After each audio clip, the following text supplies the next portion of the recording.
Just before sunrise, a fisherman on Washington's Green River feels a sudden pull on his line. He expects a branch. Maybe trash drifting in the current, but what he hauls up makes his blood run cold, a pale, lifeless face breaking the water's surface. He drops the line. He knows, instantly. This isn't an accident. Within days, more bodies appear. Young women, discarded like objects. All in eerily similar ways. Investigators soon realize, this isn't just murder. It's a message. Seattle, 1982. A booming city under permanent gray skies and endless rain. Behind the growth, darker currents flowed, runaways, crime, and young women who vanished into the night, hoping for a better life. No one noticed. Someone was watching. Someone who waited for the perfect moment. Alone. Vulnerable. And then. Gone. Gary Ridgway looked like your neighbor. Soft-spoken, polite, a quiet man painting trucks for a living. Nothing about him screamed danger, but Ridgway led two lives. One as a husband and neighbor.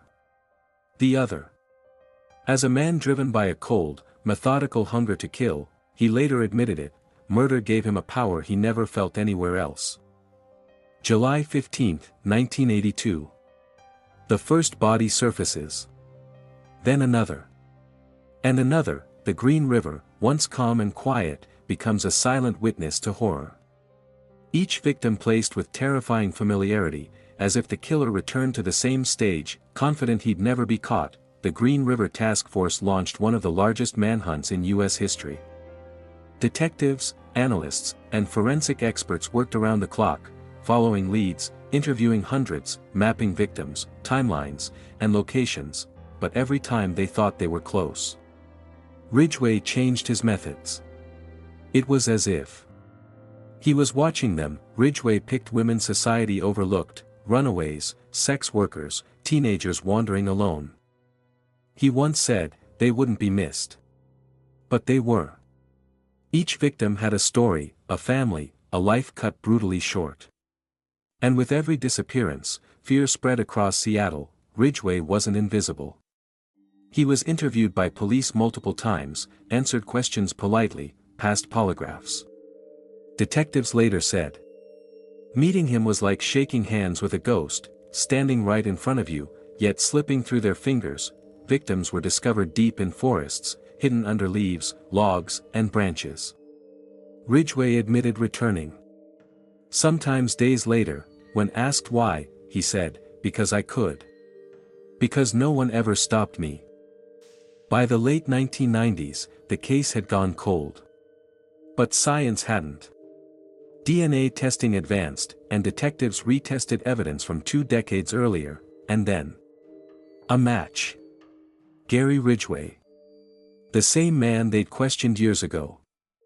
The same man they thought was innocent. November 30, 2001. Police surrounded Ridgway at work. He didn't resist. Didn't argue. He whispered, why? Faced with undeniable evidence, he confessed, not to one murder. Not 5. But at least 71. To avoid the death penalty, Ridgway revealed every crime he could remember. He received 48 life sentences without parole, but the truth haunts us. The real number of victims may be higher. Some never found. Some never identified. The Green River Killer wasn't hiding in the shadows. He was your neighbor, your coworker, your friend. A man blending perfectly into everyday life. Invisible, that's the chilling truth. Sometimes, the most dangerous monsters are hiding behind an ordinary smile.